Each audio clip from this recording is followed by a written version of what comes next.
had awful thoughts. I had awful thoughts, and I'm not a dark person at all. I'm a happy person, and I love life. I can't get enough of life. And when I experienced this, and when I went through this, and when my husband told me that he hid the knives at night because he was afraid of me, that was a real reality check. That was scary. That was scary. That's when I called my mom. That's when I knew we had a problem. And we needed to do something, because I don't know what I would have done. I would have done something, I don't know if I would have hurt someone. I was playing with my dog, and I had a hold of her legs, and I got this feeling in my head. I thought, you know what? It would be so cool to rip her legs apart. And I dropped her, and I was scared. I read a lot of stuff from the MS Society, and when you read the pamphlets and they talk about Copaxone and Rebif and Avonex, that it may cause suicidal thoughts, or it may cause depression. I'm thinking to myself, why would you want to put somebody on something like that? Obviously, they haven't been to that position. They haven't been that low before to know what it's like to have to figure out how you're going to pick yourself back up and carry on through the rest of the day. When I went to my doctor, when they wanted to start me on the Tisabri, right after I had come out of the hospital, I asked him, I said, you know what, I'm reading the side effects on these drugs, and I told him, I said, why do you want me to take these drugs? I said, would you take these drugs? I said, do you know any of the drug reps that are actually taking these drugs? Are they living on Oxycontin, Vicodin, and morphine and trying to function through a day, and then you go home and you tell yourself that you're going to be all right?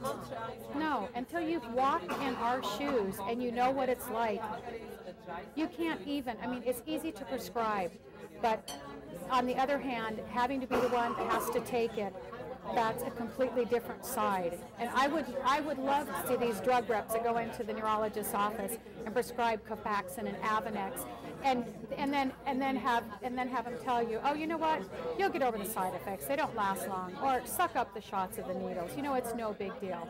No, don't tell people that. If you haven't done it and you haven't been there, don't tell people that. That's the most idiotic, ludicrous thing in the world. Until you've actually had to experience it, you have no idea. And to tell someone that you can sympathize with them or you have an idea, you don't have an idea. And I think you're not doing justice by your patients for a doctor to tell a patient that you understand how they feel, because no, they don't understand how we feel. They get to go home. They get to go home to their families. They have their jobs. They haven't lost their dignity of life. They haven't lost their dignity of not being able to go into the workforce.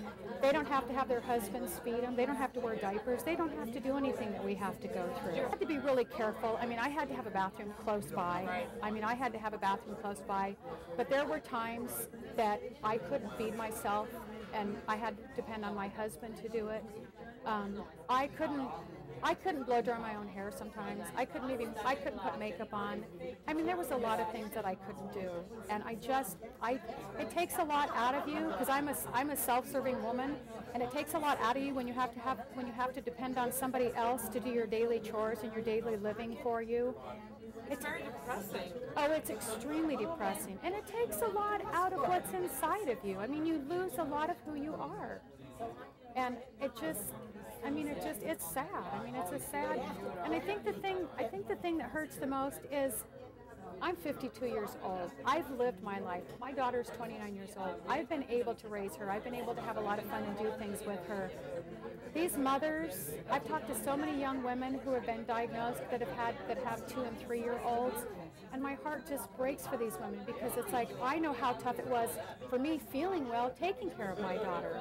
And these women being newly diagnosed with MS and having to take care of these babies, it's disheartening, and they're losing so much of quality of being able to enjoy their babies, and it's not right. I remember my old neurologist, I remember him when I went in to see him one time, and he was giving me, I'd asked him about Avonex, and I asked him if he knew what the ingredients of Avonex were, and he said no, he didn't know what the ingredients were. And I said, are you aware that there's hamsters' ovaries in one of the ingredients of Avonex? And he said no. And I go, would you want to take that?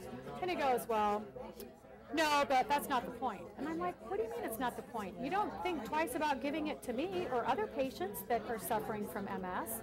You know, I said, you take my shot, see how you feel. And I had side effects every single shot, because I did Avonex for 6 years. Flu-like symptoms. I was in bed for 2 days after my shots. I felt horrible. I felt horrible. And every time I would go back into my doctor bawling, because it was like, please, there's got to be something else that we can do. He's like, well, this is really the only thing that we have. There's nothing else out there. And then he tells me, we don't know for sure if this works, but it's been FDA approved, and this is the only thing we have, so it's probably in your best interest to take it. And I said, why are you having me take something if you don't know for sure it works? He didn't have an answer. He didn't have an answer. So I told him, I said, I'm basically a guinea pig.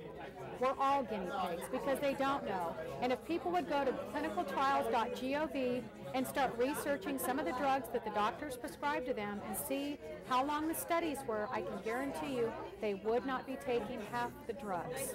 Nobody will prescribe it. No, because it's not profitable. Why would they want to invest something? Why would they want to invest in something that there's no profit, nobody's going to make any money off of? Why would they want to do something that's going to help us and keep our best interest forward? I mean, why would they want to do that? We would be employed, we'd be happy, we would be self-serving citizens, we would have a great self-esteem, we'd be motivated. Oh my gosh, think of what we could do if we were all healthy. Our world would be in such a better place. I mean, I think the people could do a much, much better job running this country than our government can. I mean, we don't need our government to tell us that we can live happy, productive, healthy lives. We know that. It's just when we go to our doctor, we're forced by our doctors to take what they prescribe to us because the drug companies are the ones that they get their information from. I talked to one of our top gastro doctors at UC Davis, and I asked him if he was aware of the Crohn's study, and he said no. And I asked him if he gets the American Journal of Gastroenterology, and he said, oh yeah, he said, I get it in my office. And I asked him, I said, well, I said, you've got the journal, but I said, you've never read it? And he said, no, he said, I don't have time to read it. And I said, you're kidding me. I said, there is some great research in there. I said, Dr. Jill Smith and Dr. Zagon have a great published article on Crohn's. And I said, you're not doing your patients justice by prescribing Remicade to them because I said, it's not working. And I asked him, I said, how do you find out about your drugs? He said, basically, he says, I wait for the drug reps to come, and he says, that's how I find out about the drugs. I told him, I said, are you familiar with the clinical studies? And he says, well, he said, some of them give us information on the clinical studies, but he said, for the most part, he said, they just come in, they sell us the drug, and we prescribe it. That's a scary thought. That's a scary thought. Without knowing what the clinical studies are, why would we want to put ourselves in that position? Then, before I go and talk to anyone in office, I do my research as far as like with the drug companies. And last year, the drug companies lobbied the federal government $22 million to keep drugs just like this off the market that are going to be beneficial to us and help us.